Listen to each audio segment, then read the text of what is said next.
በስመ አብ ወወልድ ወመንፈስ ቅዱስ አሐዱ አምላክ አሜን። ሰላም ናይ እግዚአብሔር ቤተሰብ። ንስሐ ማለት እንታይ ማለት እዩ?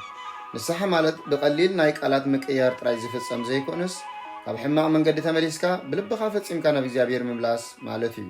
ኣብ ንስሐ ሰለስተ ዓበይቲ ነገራት ክነማልእ ይግባአና። ቀዳማይ ምግንዛብ ኃጢአትና አሚንና ምጥዓስ፣ ካልኣይ ኑዛዜ ንኣባት ነፍስና ኸድና ኃጢአትና ምንዛዝ፣ ሳልሳይ ምሕዳስ ብሱታፌ ቅዱስ ቁርባንን ብሰናይ ግብርን ህይወትና ምህናጽ። መጽሐፍ ቅዱስን ከምዚ ይብለና ቀዳማይ መልእኽቲ ዮሐንስ ምዕራፍ 1:9 ኃጢአትና እንተተናዘዝና ንኃጢአትና ይቅር ክብለልና ካብ ኩሉ ዓመፃውን ከንጻህና እሙንን ጻድቕን እዩ ይብል።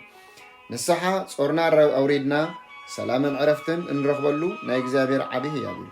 ክንስሓሉ ዝግባአና ግዜ ሕጂ እሞ ንድሕሪት ከይበልና ናብ ኣምላኽና ንመለስ። ሰላም ናይ ጎይታናን መድሓናን ኢየሱስ ክርስቶስ ምስ ኩላትኩም ህዝበ ክርስቲያን ይኹን። አሜን።